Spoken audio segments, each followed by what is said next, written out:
بسم اللہ الرحمن الرحیم۔ حضرت علی رضی اللہ تعالی عنہ نے فرمایا، سب سے ذلیل ترین انسان وہ ہے جسے حق اور سچ کا پتہ ہو اور وہ پھر بھی جھوٹ کے ساتھ کھڑا ہو۔ صرف دو لوگ ہیں جو آپ کو صحیح طرح سمجھ سکتے ہیں، ایک وہ جو آپ جیسے حالات سے گزرا ہو، دوسرا وہ جو آپ سے شدید محبت کرتا ہو۔ تین انسان تین چیزوں سے محروم رہیں گے: غصے والا صحیح فیصلے سے، جھوٹا عزت سے، اور جلد باز کامیابی سے۔ اگر تم چاہتے ہو کہ تمہاری کوئی بھی دعا رد نہ ہو تو اپنے دن کا آغاز صدقہ دینے سے شروع کیا کرو۔ زندگی میں قسم، قدم اور قلم بہت سوچ سمجھ کر اٹھانے چاہیے، کیونکہ الفاظ ہی سب کچھ ہوتے ہیں۔ دل جیت بھی لیتے ہیں اور دل چیر بھی دیتے ہیں۔ سب سے بڑا عیب یہ ہے کہ اس عیب کو برا کہو جو عیب تمہارے اندر موجود ہے۔ اپنے دوست کی عزت کرو،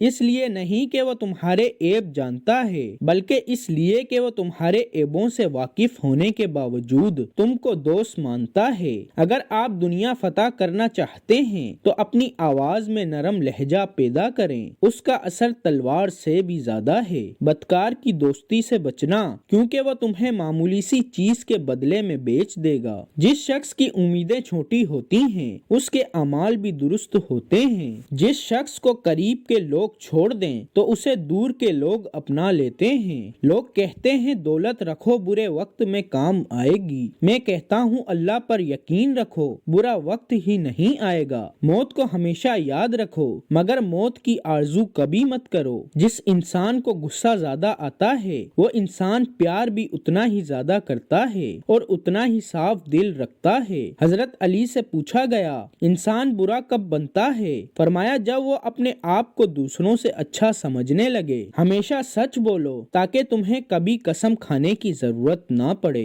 وقت اور دولت دو چیزیں ہیں جو انسان کے اختیار میں نہیں۔ وقت انسان کو مجبور اور دولت انسان کو مغرور بنا دیتی ہے۔ یہ دنیا کتنی عجیب ہے، ایماندار کو بے وقوف، بے ایمان کو عقل مند اور بے حیا کو خوبصورت کہتی ہے۔ اگر تم کسی کے ساتھ بھلائی کرو اور تمہیں اس کا بدلہ برائی کی صورت میں ملے تو سمجھ لو کہ تمہاری نیکی قبول ہو گئی۔ اس شخص کو دوست مت بناؤ جو کسی محفل میں آپ کو شرمندہ کرنا چاہے وہ مذاق میں ہی کیوں نہ ہو۔ کسی کا برا کہہ دینے سے نہ ہم برے ہوتے ہیں نہ اچھے۔ اپنی زبان سے ہر شخص اپنا ظرف دکھاتا ہے، دوسرے کا عکس نہیں۔